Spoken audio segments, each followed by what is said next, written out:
हाँ, तो बंद हो गया था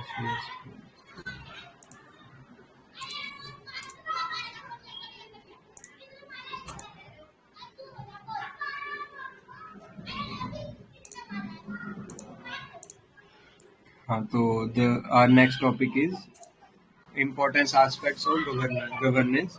तो इसके अंदर जो पहला टॉपिक है सिटीजन चार्टर। तो सिटीजन चार्टर क्या होता है? हाँ, तो सिटीजन चार्टर क्या होता है कि हमें ना मतलब क्वालिटी ऑफ सर्विसेज जो है कस्टमर्स की वो इम्प्रूव करनी है सिटीजन्स की। तो बस उसलिए एक टाइप के रूल्स वगैरह बना देते हैं ये। तो for the quality delivery of services के लिए बस यही है। इसमें अभी रिसेंटली क्या हुआ है कि मिनिस्ट्री ऑफ पंचायती राज और national institute of rural development इन्होंने रिलीज किया है model panchayat citizen charter framework. तो पंचायत क्या होती है कि 3 टायर सिस्टम है गवर्नमेंट का in rural area that are responsible for delivery of basic services under article 243G। तो एक ये चीज याद रखना कि जो पंचायती राज है वो अपने 243G है आर्टिकल, और जो हमने पहले पढ़ा था पीसा एक्ट वो 243M। तो इसमें ये इंश्योर करते हैं कि सबको health, education, sanitation, drinking water सबको मिले। और बेसिक ऑब्जेक्टिव क्या होता है ग्राम पंचायत सिटीजन चार्टर का कि भाई जो सिटीजन्स है हमारे उनको बेसिक पब्लिक सर्विसेज मिले और उनका जो क्वालिटी ऑफ सर्विस है वो इम्प्रूव हो, जो भी एक्सपेक्टेशंस है हमारे सिटीजन्स की वो हम फुलफिल कर पाए। तो बस इसीलिए ये, तो इसके अंदर ये जो इंस्टीट्यूशन है ना NIRDPR, तो ऑटोनोमस ऑर्गेनाइजेशन है under ministry of rural development. तो एक ये बस चीज याद रखना इसमें। और जो अपना इंटरनेशनल है ना ये रिकॉग्नाइज भी है फ्रॉम UNESCAP, मतलब economic and social commission for Asia and Pacific. तो ये है मतलब रूरल पुअर के लिए है और डेमोक्रेटिक डिसेंट्रलाइजेशन करने के लिए है, प्रमोट ट्रांसफर ऑफ टेक्नोलॉजी, ये सब है इसमें। तो देख लेना ये इसके प्रिंसिपल्स हैं सिटीजन चार्टर के कि अकाउंटेबिलिटी होनी चाहिए, transparency, value for tax payers money, quality of services, standards और चॉइस व्हेन एवर पॉसिबल। क्या क्या कंपोनेंट्स हैं? Expectation from clients, grievance redressal mechanism होना चाहिए, स्टैंडर्ड ऑफ सर्विस होना चाहिए, स्टेक होल्डर्स कौन कौन होंगे, सिटीजन्स होंगे, क्लाइंट्स होंगे, और एक विजन या मिशन होना चाहिए एक ऑर्गेनाइजेशन का जो जिसके पास भी चार्टर है। तो कहाँ से शुरू हुआ था ये चार्टर? यूके से शुरू हुआ था 1991 में with the aim to improve quality of public services. तो इंडिया ने कब अडॉप्ट किया? 1997 में at conference of chief ministers. तो इससे रिलेटेड हमारा एक डिपार्टमेंट है जिसने सबसे पहले शुरू किया था, department of administrative reforms and public grievances. तो फिर हम एक एक्ट भी लेके आए थे, right of citizen for time bound delivery of goods and services, redressal of their grievances bill. तो ये भी एक ऐसा आया था। तो इतना नहीं, हाँ ये चीज याद रखना, मिनिस्ट्री ऑफ पंचायत, अरे क्या होता है, हाँ मिनिस्ट्री ऑफ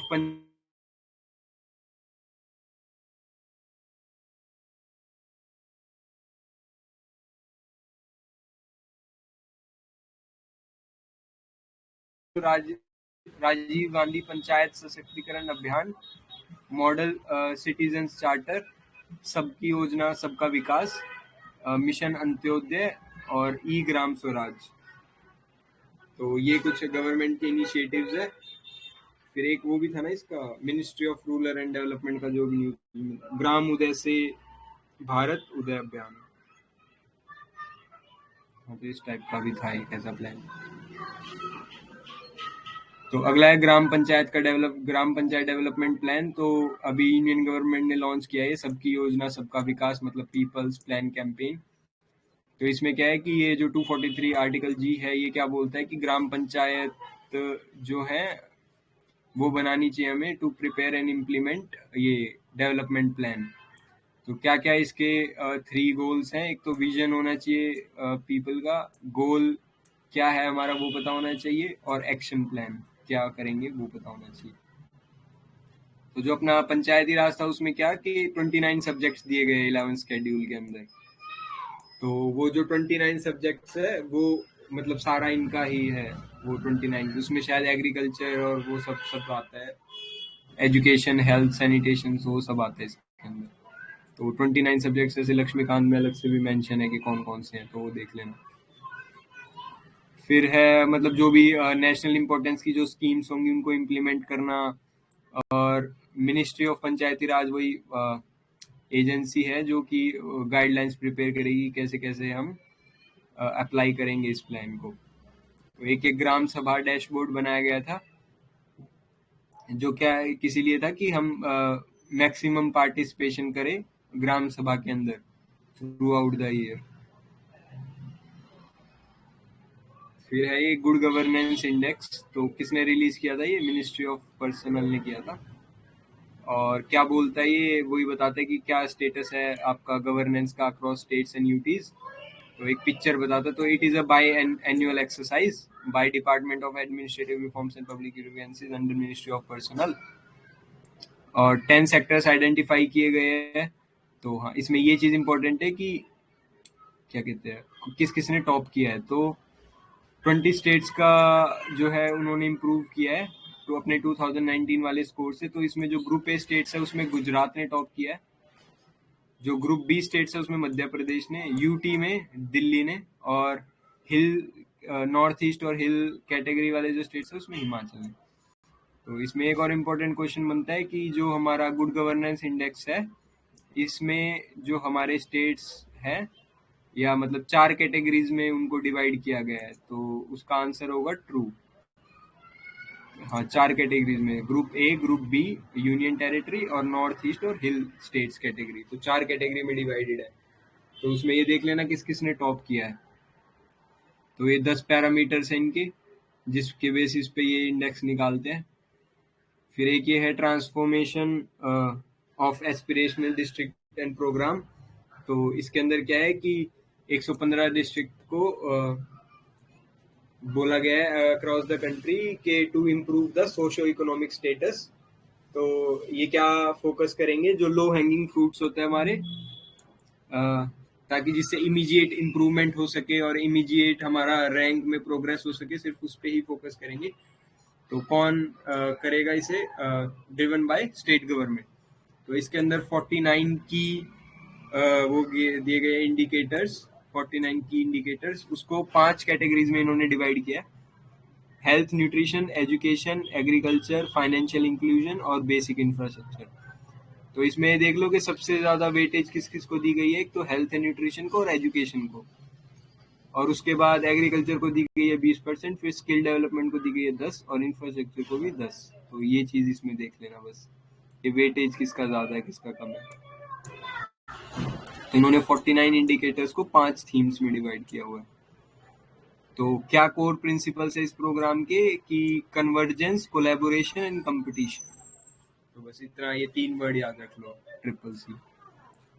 फिर एक ऐसा ही गुड गवर्नेंस इंडेक्स डिस्ट्रिक्ट का भी निकाला गया था जम्मू कश्मीर के अंदर, तो उसमें बताया गया था जम्मू ने टॉप किया है, तो ये तो इतना इम्पोर्टेंट नहीं है। फिर आता है मिनिस्ट्री ऑफ अपना मिशन कर्मयोगी। तो मिशन कर्मयोगी क्या बोलता है? ये आया था, it is a national program for civil services capacity building that aims to transform capacity building in the bureaucracy through institutional and process reforms। तो जो हमारे सिविल सर्वेंट्स हैं उनको ट्रेन करने के लिए ये एक प्रोग्राम लेके आए थे। तो इसमें क्या होगा कि जो भी जिसका रोल है, तो इसमें कुछ ये बनाया गया है framework for roles, activities and competencies for the central government.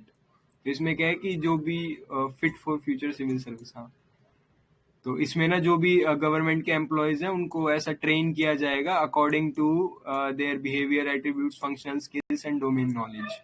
तो ऐसा उन्हें स्किल किया जाएगा ताकि उनकी एफिशिएंसी बढ़ जाए। तो कैसे कैसे आए हैं इसके अंदर कमिटीज और कमीशंस जिन्होंने रिकमेंड किया है सिविल सर्विसेज के लिए कुछ कुछ change. Santhanam committee again to fight the corruption and increase accountability. फिर ये civil services examination review committee, फिर Surendra Nath committee, Yugandhar committee, Hota committee और बसावन कमेटी। तो इन्होंने ऐसा रिकमेंड किया था कि हर साल मतलब ये होना चाहिए, असेसमेंट होना चाहिए for every year for about the requirement of IAS officers. हाँ, और ये जो civil services examination review committee है, इसने कहा था कि एक कॉमन सब्जेक्ट होना चाहिए rather than an optional subject. तो ऑप्शनल सब्जेक्ट की जगह हमें मतलब कॉमन सब्जेक्ट रखना चाहिए। फिर एक ये इम्पोर्टेंट है कि आई गोट क्या है, ये कर्मयोगी डिजिटल प्लेटफॉर्म है। तो इसके थ्रू हम ट्रेनिंग देंगे इन्हें। और एक और पोर्टल है ये जो आई गोट पोर्टल है, ये इसको ministry of education Diksha platform पे डाल रहे हैं। तो दीक्षा प्लेटफॉर्म शायद वो टीवी वाला है, वो जो टीवी पे 12 चैनल्स है हमारे, उसमें ट्रेनिंग देते हैं। फिर मिशन कर्मयोगी के अंदर देख लो ये क्या क्या है, monitoring and evaluation, iGOT Karmayogi competency framework है, इंस्टीट्यूशनल स्ट्रक्चर है। इसमें ये लाइन इंपॉर्टेंट है कि it will shift from rule to role. तो मतलब रूल से रोल तक क्या करते हैं, ट्रेनिंग देंगे उन्हें, हम कॉम्पिटेंट बनाएंगे। फिर आता है डिजिटल राइट्स। तो डिजिटल राइट्स में क्या था, ये बर्लिन डिक्लेरेशन, अगेन इम्पोर्टेंट कि बर्लिन डिक्लेरेशन किस चीज़ से रिलेटेड है, तो digital society and value based digital government से रिलेटेड है। तो अभी ये डिजिटल राइट्स क्या होते हैं हमारे, ये होते हैं ये अंडर ये UDHR के अंदर मेंशन किए गए हैं। तो ये क्या करते हैं कि it allows people to access, use, create and publish digital media as well as access and use computers, other electronic devices and communication networks। तो इसमें क्या है कि ये right to privacy, data protection, trolling, online threads, hate speech, इन सबको cover करते हैं डिजिटल राइट्स। तो यूरोप के है ना वो GDPR, general data protection regulation, तो उसी में वो राइट टू फॉरगॉटन भी मेंशन है। इंडिया के अंदर ऐसा कोई प्रोविजन ही नहीं है। अच्छा, एक क्वेश्चन था ये जो है अपना ये UDHR, universal declaration of human rights, is it legally binding और व्हाट?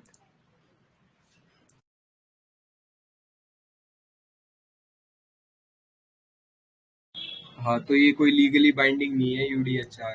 तो ये है बस।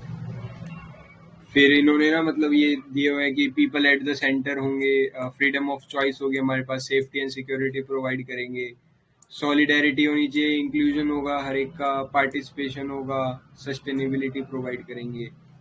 तो ये सब इनके रूल्स है, important for mains but not for prelims. तो फिर आगे चलते, ये public procurement and project management. तो अभी किसने रिलीज किया, ये department of expenditure under ministry of finance में ये गाइडलाइंस को अभी किया है। तो इसमें क्या है कि इसमें ना जो गुड्स एंड सर्विसेज है उनको प्रोक्योर किया जाएगा और फिर डिस्ट्रीब्यूट किया जाएगा थ्रू पब्लिक सर्विस डिलीवरी। तो गवर्नमेंट मतलब प्रोक्योर करेगी किसी चीज को और फिर उसको डिलीवर कर देगी। तो जनरल फाइनेंस रूल्स है हमारे 2017 के, और ये ministry of finance procurement manual act है एक, जो कि ये सब मतलब गवर्न करते हैं कि कैसे कैसे हमारे प्रोक्योरमेंट होना चाहिए और कैसे कैसे मिनिस्ट्रीज करेंगी। तो अभी जो मिनिस्ट्री ऑफ डिफेंस और रेलवेज है, with almost 50% of their respective budget spend on public procurement. तो ये है, इसमें कुछ आर्टिकल्स भी है कॉन्स्टिट्यूशन प्रोविजंस जिसके तहत गवर्नमेंट कुछ भी प्रोक्योर करती है।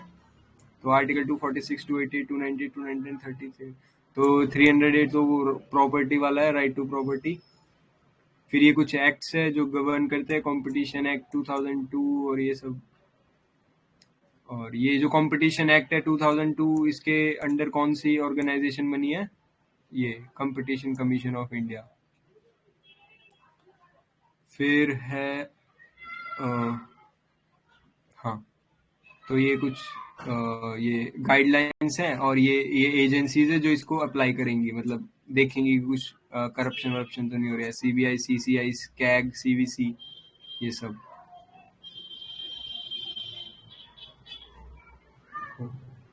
तो कैग का कोई बता देगा क्या, कौन सा आर्टिकल है कैग का?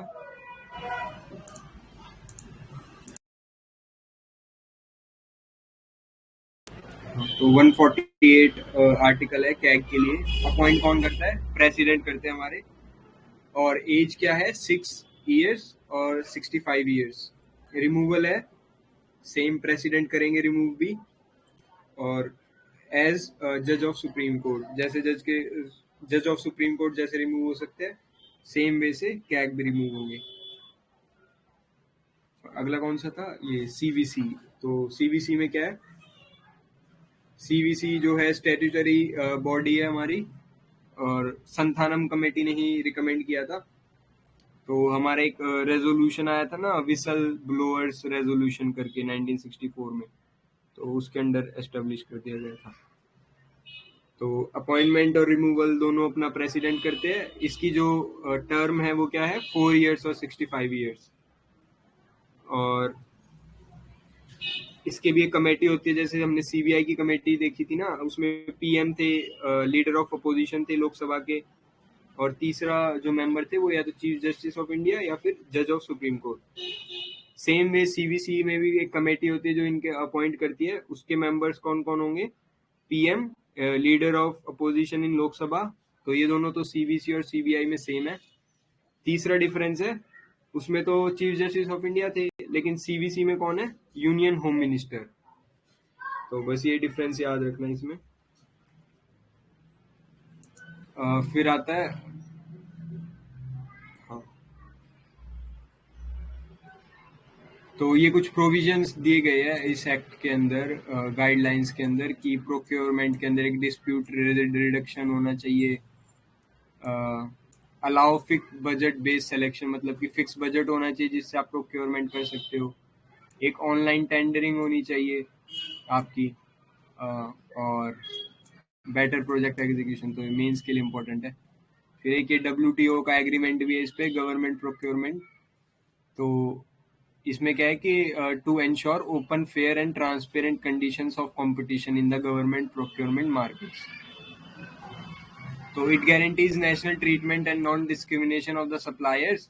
तो एक ये इम्पोर्टेंट है कि इंडिया इसका कोई पार्टी नहीं है, बस ऑब्जर्वर स्टेटस है इंडिया के पास। ठीक है। और डब्ल्यूटीओ, ठीक है, डब्ल्यूटीओ है, ठीक है। फिर अगला टॉपिक चलते हैं, लोकपाल। तो लोकपाल हमारा कैसे एस्टेब्लिश हुआ था? Under this Lokpal and Lokayukta act 2013। तो वो जो अन्ना हजारे वाला था ना, वो उसके बाद। तो लेकिन ये फर्स्ट लोकपाल हमारे कब बने थे? अभी 2019 में ही बने थे। तो उससे पहले मतलब इम्प्लीमेंट ही नहीं कर रहे थे इस एक्ट को। फिर ये Lokpal is a national anti corruption ombudsman, और according to this act the director of inquiry जो है वो, it should not be below the rank of joint secretary. तो ये इंपॉर्टेंट पॉइंट है, ये देख लेना। तो लोकपाल जो है वो भी मतलब रेफर करता है अपने जो ये होता है ना, कोई भी केस है उसको रेफर कर सकते हैं सीवीसी को। और जुरिस्डिक्शन ऑफ लोकपाल जो है वो किस किस पे आती है? Prime minister, ministers, member of parliament, group A, B, C और डी ऑफिसर्स। तो इसमें एक चीज इंपॉर्टेंट याद रखना कि इसके अंदर जुडिशरी नहीं है, तो जुडिशरी के ऊपर इसका कोई मतलब ऐसा रोल नहीं है। फिर आता है 8 मेंबर्स होंगे विद चेयरपर्सन, और 50% जो मेंबर होने चाहिए वो तो जुडिशियल मेंबर्स होने चाहिए, और 50% among ST, SC, OBC, minorities और वुमेन। तो इम्पोर्टेंट पॉइंट है दोनों ही। कौन अपॉइंट करेगा? प्रेसिडेंट अपॉइंट करेगा बेस्ड ऑन सिलेक्शन कमेटी। तो इनका भी एक सिलेक्शन कमेटी है, उसके अंदर कौन कौन है? पीएम, लीडर ऑफ अपोजिशन जो उसमें भी थे, सिटिंग सीजेआई और सुप्रीम कोर्ट जो उसमें भी थे, और बस इसमें एक और एक्स्ट्रा ऐड हो गया है, ये अपना स्पीकर ऑफ लोकसभा, और एक ये एमिनेंट जूरिस्ट। तो इस टाइप से देख लेना कि कैसे कैसे इनके जो कमिटीज है ना वो कैसे कैसे, तो दैट इज इम्पोर्टेंट। फिर आता है ई गवर्नेंस। तो अभी एक हैदराबाद डिक्लेरेशन है, तो याद रखना मैसूरू डिक्लेरेशन भी हमने एक पढ़ा था, तो अभी एक हैदराबाद डिक्लेरेशन है जो कि रिलेटेड है ई गवर्नेंस से। तो इसके अंदर ये कुछ आधार, यूपीआई, डिजी लॉकर, उमंग, ई साइन और ये सब है। तो कोई बताएगा क्या उमंग जो है, ये जो ऐप थी ये किसने लॉन्च की थी और क्या करती है ये?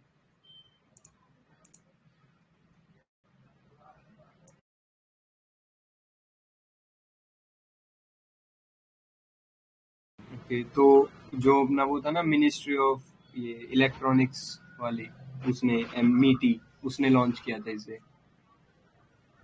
और जो it provides services to both, मतलब सेंट्रल एंड स्टेट और लोकल अथॉरिटीज, तीनों के लिए सर्विस प्रोवाइड करती है उमंग है। फिर डिजी लॉकर तो हमें पता ही है, यूपीआई भी पता है, आधार भी पता है, ई सिग्नेचर भी पता ही है। और हाँ, क्या क्या टेक्नोलॉजी यूज कर रही है गवर्नेंस के लिए? हम AI, machine learning, blockchain, 5G, ये सब कर रहे हैं।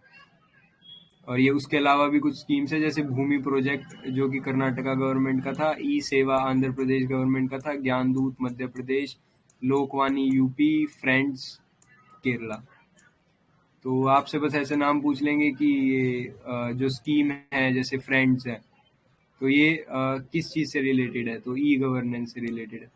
तो इस टाइप के जो नाम होते हैं ना, वो बहुत हमें मतलब कंफ्यूज कर देते हैं कि इसका क्या, अगर हमें फुल फॉर्म नहीं पता तो ऑफ कोर्स मतलब कंफ्यूज कर देंगे। फिर ये कि डिजिटल मीडिया रेगुलेटरी रूल्स आए थे, तो इसमें क्या है कि पहले यहाँ से देख लेते हैं। इसमें पहले क्या था कि सिर्फ है ना सोशल मीडियाज को इंक्लूड किया गया था, तो उसको कौन रेगुलेट करता था? ये मीटी, अपना ministry of electronics and information technology. फिर बाद में इसमें ये ओटीटी प्लेटफॉर्म्स को भी ऐड कर दिया गया। तो फिर वो जो ओटीटी प्लेटफॉर्म्स को ऐड करने के बाद वो सब कौन रेगुलेट करता है? ये अपना ministry of information and broadcasting. तो इसमें ये डिफरेंस याद रखना कि अगर सिंपल ये पूछा है सोशल मीडिया इंटरमीडिएट, तो उसको तो मीट ही करता है, लेकिन अगर ओटीटी ऐड हो गया है तो उसको ministry of information and broadcasting. ठीक है। और हाँ, it is a second tier mechanism at appellate level. तो ये तो नहीं। इसमें भी वही जैसे उसमें बनाया गया था ना, 3 लेवल बने थे उसमें, तो इसमें 2 लेवल्स है ग्रीवेंस रिड्रेसल के लिए। तो जो हमारा ये आईटी एक्ट था, डिजिटल मीडिया, ये जो एक्ट था, इसके अंदर क्या है? हाँ, ये सेंट्रल गवर्नमेंट ने बनाया है बाय आईटी एक्ट 2000। और इसमें क्या है कि ओटीटी प्लेटफॉर्म्स हैं या न्यूज़ है, करंट अफेयर्स है, कंटेंट, उन सबको रेगुलेट करेगा मिनिस्ट्री ऑफ इंफॉर्मेशन ब्रॉडकास्टिंग। तो जो हमारे केबल टीवी वाले थे ना, वो नॉन न्यूज़ चैनल्स के लिए थे, जो नॉन न्यूज़ चैनल्स हैं हमारे, उसके लिए थे। लेकिन जो ये डिजिटल मीडिया है, इसमें न्यूज़ चैनल्स भी इंक्लूडेड है। तो ये डिफरेंस भी याद रखना कि अगर ऐसा पूछ ले कि केबल टीवी वाले में न्यूज़ चैनल्स भी इंक्लूडेड है, तो नहीं। तो ये है इसमें। हाँ, एक ये है जो बीसीसी अपना, ये it is independent self regulatory body for non news general entertainment channels. तो ये देखना। फिर आता है मेघालय का एक कुछ एक्ट आया था, तो इम्पोर्टेंट नहीं है। हाँ, वही डिजिटल सर्विस प्रोवाइड करने के लिए था, तो सेम एक्ट ऐसा ही एक इंडिया का भी है।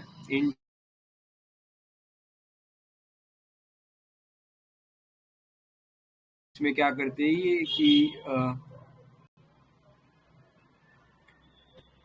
it is for the development and implementation of enterprise architectures independently and in parallel by all governments and their agencies।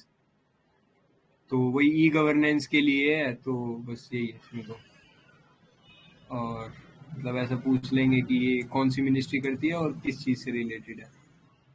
तो it is a way to establish unity इन।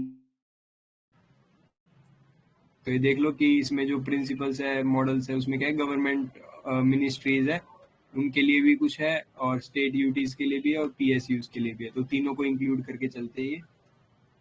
फिर ये कि माई गवर्नमेंट प्लेटफॉर्म है, तो इसमें क्या है कि सिटी के लिए है। तो इसमें कुछ कुछ कॉम्पिटिशन्स वगैरह आते रहते हैं ना, तो अगर आप ऐसा ये वेबसाइट खोल के देखोगे तो पता चलेगा, इसमें कुछ कॉम्पिटिशन्स या कुछ सजेशंस मांगती रहते हैं गवर्नमेंट। तो उसके लिए तो my government is a part of digital India corporation under ministry of वही मीटी, और यही है बस। फिर आता है इंडिया इंटरनेट गवर्नेंस फोरम, तो इतना इम्पोर्टेंट नहीं है ये तो। हाँ, तो फर्स्ट इंटरनेट गवर्नेंस फोरम है ऐसा, तो बस यही है, इसमें तो कुछ नहीं है। फिर आता है परसेप्शन इंडेक्स, ये इम्पोर्टेंट है। कौन रिलीज करता है? Transparency international. इंडिया की रैंक क्या आई है इस साल? 85 आई है among 180 countries with score of 40। Last year 86 थी, तो थोड़ी सी किसने किया है? डेनमार्क, न्यूजीलैंड, फिनलैंड, तो इन तीनों कंट्रीज ने टॉप किया है। तो इंडिया का क्या है कि 10 साल से ना पिछले India score has remained stagnant over past decade. तो पिछले 10 साल से इंडिया का स्कोर कंसिस्टेंसी चल रहा है, ना ऊपर बढ़ रहा है। क्या होता है कि अगर 0 स्कोर है तो हाईली करप्ट है, और 100 है तो वेरी क्लीन। तो ये पॉइंट याद रखना, क्योंकि हम जनरली ऐसा सोचते हैं कि अगर ज्यादा पॉइंट करप्ट है, नहीं, अगर इसमें कम पॉइंट है तो ज्यादा करप्ट है, ज्यादा पॉइंट है तो अच्छी बात है। तो ये थोड़ा इसलिए इम्पोर्टेंट है। फिर आता है ऑल इंडिया मेयर्स कॉन्फ्रेंस। तो इसमें क्या है कि ये कुछ मेयर्स और चेयरपर्सन है जो अर्बन लोकल बॉडीज के, these are the political and executive. At present mayors are elected by city councillors who themselves are directly elected by urban voters।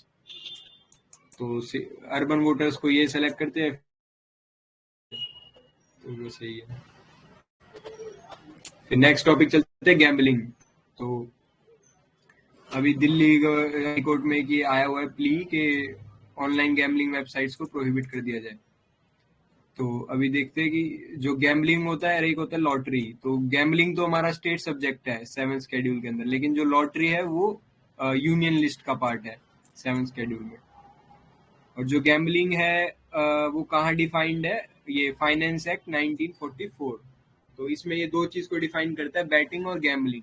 Means हमने कुछ पैसा लगाया किसी वैल्यू पे, किसी चीज पे पैसा लगाया ताकि हमें फ्यूचर में प्रॉफिट हो सके, तो उसको बैटिंग या गैम्बलिंग बोलते हैं। और जो अपना लॉटरी है, ये कहाँ, इसको कौन रेगुलेट करता है? Lotteries regulation act. तो ये याद रखना कि गैम्बलिंग तो स्टेट सब्जेक्ट है, लॉटरी यूनियन लिस्ट का पार्ट है। तो बैटिंग और फिक्सिंग के लिए एक कमेटी आई थी, लोथा कमेटी, इंपॉर्टेंट है ये। तो सुप्रीम कोर्ट ने इसे बनाया था to recommend for reforms in BCCI. तो जो हमारा क्रिकेट का एसोसिएशन है, इसको, इसके अंदर जो फिक्सिंग और बैटिंग होती थी, तो उसके लिए। तो कोई बताएगा क्या बैटिंग और फिक्सिंग में डिफरेंस क्या है?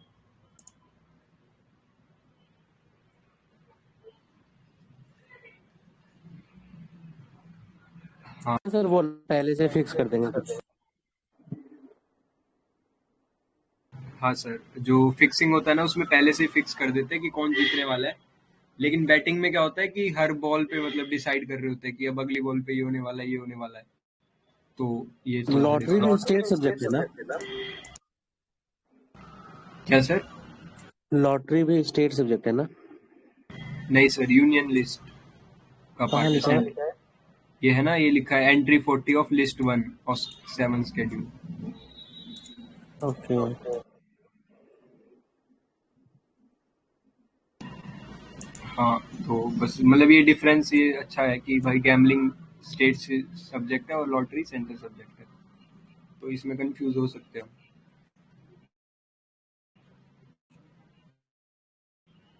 तो देख लेते क्या क्या लीगल प्रोविजंस है इंडिया में। एक तो हॉर्स रेसिंग इंडिया में लीगल है, और कुछ स्टेट्स है तो उन्होंने लॉटरी को भी लीगलाइज कर रखा है। किसी ने ऑनलाइन गैम्बलिंग को भी, मतलब ये जो गोवा, सिक्किम, नागालैंड और दमन है, इन्होंने तो ऑनलाइन गैम्बलिंग को भी मतलब लीगलाइज कर रखा है अंडर पब्लिक गैम्बलिंग एक्ट 1956। और महाराष्ट्र ने लेकिन प्रोहिबिट कर रखा है गैम्बलिंग को। और फिर ये ई गैम्बलिंग है जो, इसको भी लीगलाइज कर रखा है सिक्किम और नागालैंड ने। तो मतलब ये तो स्टेट वाइज है, तो सही है। और एक ये all India gaming federation, the rummy federation, और ये सब है। They adopt a self regulation code for all their advertisements. तो देखना, रमी की तो बहुत सारी ऐड आती रहती है। फिर चलते हैं अगले पे, इंटरनेट शटडाउन। तो इंटरनेट शटडाउन क्या होता है कि हम मतलब इंटरनेट की स्पीड स्लो कर दे या इंटरनेट को बंद कर दे किसी स्पेसिफिक लोकेशन में या किसी स्पेसिफिक पॉपुलेशन के लिए, to control the flow of information, तो उसको इंटरनेट शटडाउन बोल देते हैं। तो it can be caused by the internet blackouts or social media shutdowns or throttling access to internet is reduced to 2G speeds। तो ये है इसमें। और हाँ, इंटरनेट इसका एक केस था ना इम्पोर्टेंट इंटरनेट शटडाउन का, वो था शायद अनुराधा बसिन वाला, अनुराधा बसिन। तो जो राइट टू इंटरनेट है हमारा, वो राइट टू एक्सेस इंटरनेट कौन से आर्टिकल में आता है?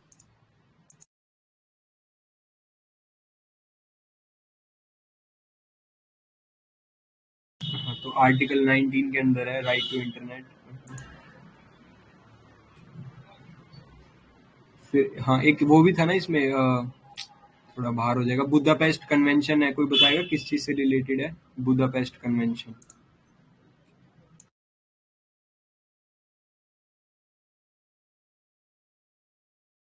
हाँ, तो साइबर क्राइम्स जो होते हैं ना, उससे रिलेटेड है बुदापेस्ट कन्वेंशन, और इंडिया उसका मेंबर भी नहीं है, तो ये याद रख लेना। फिर आता है पुलिस कमिश्नरेट सिस्टम। तो अभी मध्य प्रदेश चाहता है कि भोपाल और इंदौर में भी कमिश्नरेट सिस्टम अप्लाई हो, तो उससे रिलेटेड दो टाइप के सिस्टम होते हैं, ड्यूअल कमांड सिस्टम और कमिश्नरेट। तो ड्यूअल कमांड में क्या होता है कि एक तो डीएम होते हैं हमारे और एक एसपी होते हैं, तो ये दोनों मिलके काम कर रहे होते हैं। लेकिन कमिश्नरेट सिस्टम में क्या होता है कि हमारे कमिश्नर ऑफ पुलिस होते हैं जो कि हेड होते हैं, तो वो सिर्फ स्टेट गवर्नमेंट को अकाउंटेबल होते हैं, और उनके पास थोड़ी मजिस्ट्रेलियर पावर भी होती है। और वो क्या करते हैं कि हाँ, तो उनके पास थोड़ी ज्यादा पावर होती है, तो इसमें ना वो दोनों का काम कर रहे होते हैं, मतलब डीएम और एसपी मिलके कमिश्नरेट सिस्टम में, मतलब उनके पास ज्यादा पावर होती है। तो ये बस इतना याद रख लेना, इन दोनों का कॉम्बिनेशन अगर होगा तो वो कमिश्नरेट सिस्टम हो जाएगा। तो it allows faster decision making, और कंफ्लिक्ट भी नहीं रहता। तो यहाँ पे क्या है कि पुलिस या डीएम के बीच में थोड़ा बहुत कंफ्लिक्ट हो सकता है। इस केस में क्या है कि डीएम इशू करता है अरेस्ट वारंट या वो सब, और एसपी के पास पावर होती है to investigate crime and make arrest. तो इसमें थोड़ा सा अलग है, क्योंकि इसमें एक ही आदमी के पास पावर है सारी, तो वही सब कुछ करेगा। इसमें क्या है, police also have the power to prevent people from entering and removing a person from their jurisdiction for a maximum of 2 years। तो ये इसमें एक अलग चीज है। तो फास्टर डिसीजन मेकिंग होती है कमिश्नरेट सिस्टम में। फिर आता है डिफॉल्ट बेल। तो डिफॉल्ट बेल क्या होता है, वो बेल मतलब अगर मान लो कि हाँ, डिफॉल्ट बेल और statutory bail is a right to bail that accrues when police fail to complete investigation within a specific. तो एक 60 डेज का पीरियड होता है, तो अगर मान लो पुलिस इन्वेस्टिगेशन पूरी नहीं कर पाई तो मुझे बेल मिल जाएगी, तो उस बेल को बोलेंगे डिफॉल्ट बेल। तो कुछ केसेस में वो जो टाइम पीरियड है इन्वेस्टिगेशन का, वो 90 डेज भी हो सकता है और 180 डेज भी हो सकता है, तो कुछ ऑफेंसेस में। तो इन्वेस्टिगेशन जो रिपोर्ट है हमारी फाइनल, तो वो कोर्ट के आगे देनी होती है पुलिस को, अगर वो नहीं दे पाते हैं तो हमें ये मिल जाता है। तो कहाँ बताया हुआ है डिफॉल्ट बेल के बारे में? Under CrPC.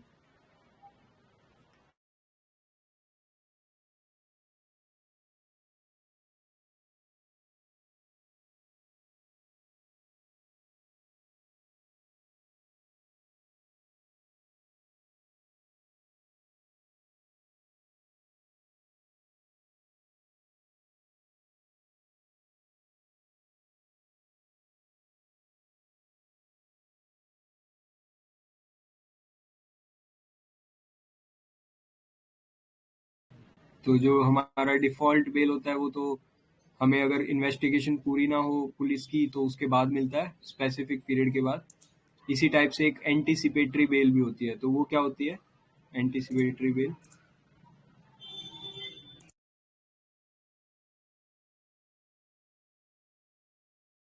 तो एंटीसिपेटरी बेल में क्या होता है ना कि हम पहले से ही बेल मांग लेते हैं, कि मान लो अगर हमें ऐसा लग रहा है कि हम अरेस्ट होने वाले हैं, तो हम पहले से ही जो हाई कोर्ट है या सेशन कोर्ट है उसके पास जाके अपने बेल को ग्रांट करवा लेंगे।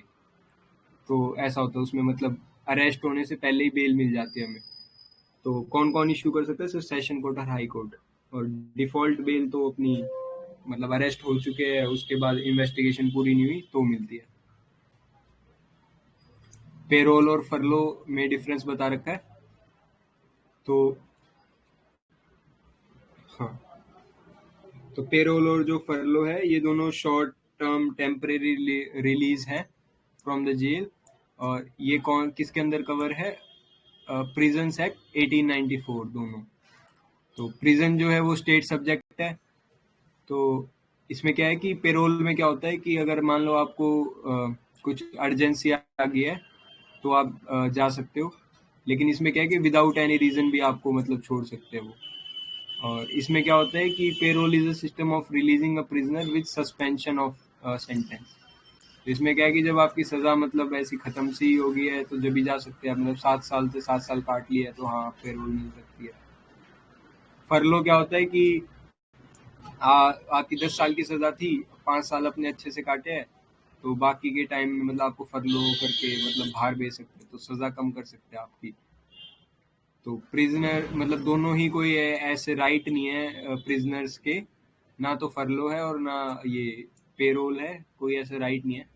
और जो यूएपीए के अंडर बुक होते हैं ना लोग, उनको तो पेरोल भी नहीं मिलता। तो ऐसा है। हाँ, तो इसमें बेल में और इनमें क्या डिफरेंस है कि बेल वेल तो जब होते है कि जब आप मतलब गिल्टी प्रूव ना नहीं हुए हैं तो आप बेल वेल लेते हैं, ये सब लेते हैं। लेकिन पेरोल और फरलो जब मिलती है जब आप मतलब ऑलरेडी प्रूवन गिल्टी है और आप ऑलरेडी जेल में बैठे हो और आपका क्राइम प्रूव्ड है, उसके बाद पेरोल और फरलो आता है। फिर आए पीएम केयर्स फंड। तो ये एक नॉन गवर्नमेंट फंड नहीं है ये, क्योंकि इसका जो पैसा है वो कंसोलिडेटेड फंड ऑफ इंडिया में नहीं जाता। तो इसका फुल फॉर्म याद कर लेना, prime minister citizen assistance and relief in emergency situations fund. तो कोई भी इमरजेंसी सिचुएशन के लिए बनाया गया है और कोविड-19 में बनाया गया था। तो प्राइम मिनिस्टर इसके एक्स ऑफिशियो चेयरमैन होते हैं और उसके अलावा minister of defence, minister of home affairs, minister of finance, ये एक्स ऑफिशियो ट्रस्टी होते हैं इसके। तो इसके अंदर मतलब सीएसआर को सीएसआर जो है वो वाले जो कंपनीज को मिलता है वो भी पैसा डाल सकते हैं और वो उनको इनकम टैक्स नहीं लगेगा। तो इसमें सीएसआर को भी रिकॉग्नाइज करेंगे ये। और क्या होता है सीएसआर वैसे 2% का होता है ना, कंपनीज को मिलता है 2% का। उसके अंदर कुछ कंडीशंस भी होते हैं कि कौन सी कंपनी सीएसआर देगी।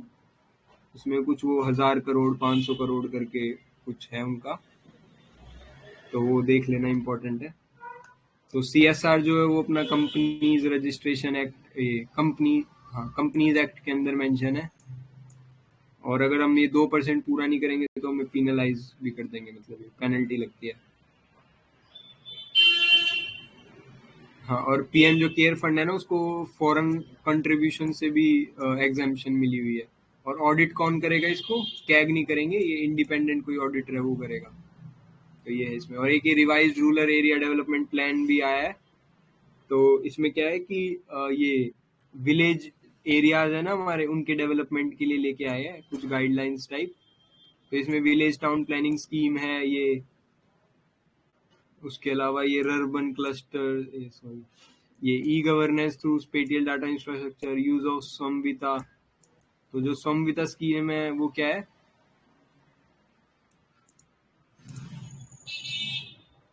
तो ये लैंड मेजरमेंट स्कीम है रूरल एरियाज में, संविता स्कीम। फिर है ये rules for post retirement hiring of officers by government organisation. तो अभी जो सीवीसी थी ना उसके कुछ जो भी रिटायर मेंबर्स हैं उनको दोबारा ये रिटायरमेंट जॉब देने के लिए कुछ रूल्स आए हैं, तो उससे रिलेटेड है ये। तो बस इसमें तो कुछ नहीं है इतना। तो सीवीसी हमने देख ही लिया था कि कमेटी के अंदर क्या क्या डिफरेंस है। तो वो एक ही डिफरेंस था कि उसमें होम मिनिस्टर आ जाते सीवीसी में। सीबीआई में चीफ जस्टिस ऑफ इंडिया रहते हैं। टेन्योर 4 ईयर 65 ईयर्स था और ईडी और सीबीआई का 5 ईयर्स कर दिया गया टेन्योर। तो बस ये चीज देख लेना। हाँ, फिर ये कुछ केसेस दे रखे हैं, जैसे एंटी कन्वर्जन लॉ पे कुछ केसेस है। तो मेंस में तो काफी काम आएंगे ये, प्री में भी आ सकते हैं। तो ऐसा पूछ लेंगे कि किससे रिलेटेड है। तो यूनिफॉर्म सिविल कोड कहाँ मेंशन है ये कॉन्स्टिट्यूशन में? 44। 44 ना। हाँ 44 डीपीएसपी अपना। तो कौन से वाला डीपीएसपी है, सोशलिस्ट लिबरल इंटेलेक्चुअल या वो गांधीयन? लिबरल। हाँ सर। और गोवा वो वाला स्टेट है ना जिसने यूसीसी को अप्लाई कर दिया है फैमिली लॉस पे भी। तो वैसे इंडिया में हाँ सिर्फ हाँ सिविल मैटर्स पे, हाँ तो वैसे सिर्फ सिविल मैटर्स पे अप्लाई होता है यूसीसी, लेकिन गोवा ने भी मतलब ऐसा अप्लाई कर दिया फैमिली लॉस पे भी। फिर है सिडिशन। सिडिशन कौन कहाँ मेंशन है? शायद मेंशन नहीं है कॉन्स्टिट्यूशन में। हाँ कॉन्स्टिट्यूशन में नहीं है, ये है 124A है ना आईपीसी का, वहाँ पे है। और एक चीज याद रखना कि जो सिडिशन है ना वो नॉन बेलेबल ऑफेंस है, तो इसमें आपको ऐसा बेल नहीं मिल सकती है, सिर्फ कोर्ट से ही मिलेगी बेल। और इसके लिए ये केसेस है कन्हैया कुमार केस, केदारनाथ और रोमिला थापर केस, तो तीन ये तो इम्पोर्टेंट है। फिर आता है reservation in promotion for PWD, तो इसके लिए भी ये 3 केस है।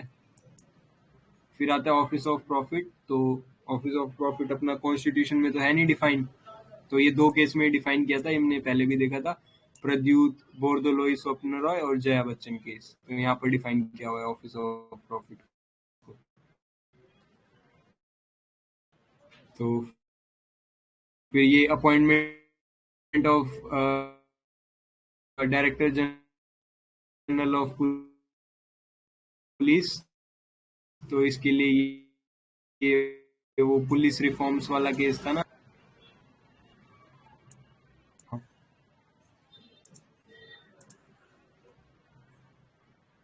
फिर आता है कॉलेजियम सिस्टम अपना, तो इसमें 3 जज केस थे। तो 3 जज केस में क्या था, पहला केस तो अपना वो था जिसमें सिर्फ कंसल्टेशन बोला गया था कि कंसल्टेशन है और बाइंडिंग नहीं है। सेकंड केस में बाइंडिंग कर दिया गया, और थर्ड केस में 4 जजेस विद सीजेआई कंसल्टेशन में, और डिसीजन बाइंडिंग होगा। फिर एक 4th जज केस भी आया था 99 कॉन्स्टिट्यूशनल अमेंडमेंट एक्ट, वो क्या था?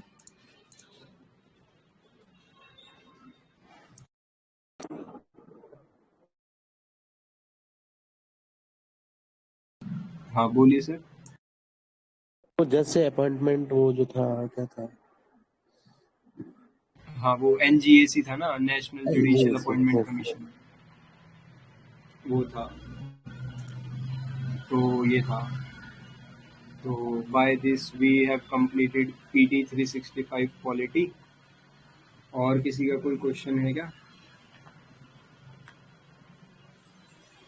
अच्छा एक ऐसे मतलब अभी जैसे यूपीएससी कुछ भी पूछने लग गया, तो एक ऐसे क्वेश्चन था, जो एफआईआर होती है ना हमारी, तो एफआईआर और चार्ज शीट में क्या डिफरेंस होता है? सर एफआईआर वो हो गया कि जो सबसे पहले मतलब वो रजिस्टर हुआ, और चार्जशीट हुआ कि उस एफआईआर पे अक्यूज्ड को वो जो रिपोर्ट, एक डिटेल एनालिसिस रिपोर्ट हुआ, वो हुआ चार्जशीट जो कि पुलिस कोर्ट में देगा, और एफआईआर है जो कि पुलिस स्टेशन में रजिस्टर होगा। हाँ करेक्ट सर। तो एक उसमें जीरो पूछा जाता है एफआईआर भी। कि हाँ, एसटी एससी वाले केस में क्या होता है कि बिना चार्जशीट के एफआईआर, ऐसा कुछ तो है कि किस मतलब बिना चार्जशीट के एफआईआर होता है और कुछ। एक जीरो एफआईआर करके भी एक टर्म है, वो क्या होती है? हाँ, जीरो एफआईआर ये हुआ कि अगर उसको नहीं पता है कि मतलब जिस जो व्यक्ति मतलब कोर्ट को मतलब उस थाने के जुडिक्शन में नहीं आ रहा है, तो फिर भी वहां पे पहले एफआईआर रजिस्टर कर लेगा, फिर वो इन्वेस्टिगेट करेगा कि क्या होना चाहिए और कहाँ होना चाहिए, ये लॉ है कि नहीं है इसके लिए। हाँ करेक्ट। तो जहाँ पर क्राइम हुआ है, तो अगर वो उस जगह पे रजिस्टर ना करके एफआईआर को कहीं और रजिस्टर करेगा, तो उसको जीरो एफआईआर बोल देंगे। अच्छा एक वो टर्म्स आती है ना, पुलिस कस्टडी और जुडिशियल कस्टडी, तो उसमें क्या डिफरेंस है? पुलिस कस्टडी तो वो हो गया कि सर पुलिस अपने अंदर रखेगा उसको, 24 घंटे के अंदर कोर्ट में वो करना पड़ेगा, पेश करना पड़ेगा। बट जुडिशियल कस्टडी वो हो गया कि वो जेल में रखते हैं वो लोग, कि मतलब वो जुडिशरी के अंदर हो गया अब। हाँ सर, तो वही पुलिस कस्टडी में मतलब क्या होता है कि अ, पुलिस के पास रहता आदमी, वो पूछताछ कर सकते हैं, फिर 24 घंटे के अंदर डीएम के आगे पेश करना पड़ता है। और फिर मतलब मैक्सिमम जो है ना पुलिस कस्टडी वो 15 दिन तक अलॉट हो सकती है। फिर उसके बाद वो जुडिशियल कस्टडी में जाएगा, फिर जुडिशियल कस्टडी जो है वो तो वो कोर्ट देता है जुडिशियल कस्टडी, तो वो है बस।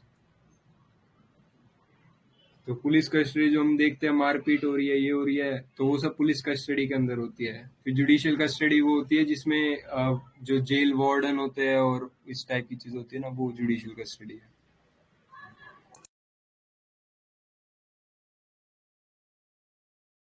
तो और किसी का कुछ क्वेश्चन हो, वरना एंड करते हैं सेशन को।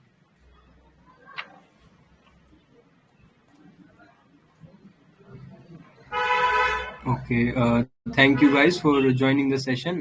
Good luck.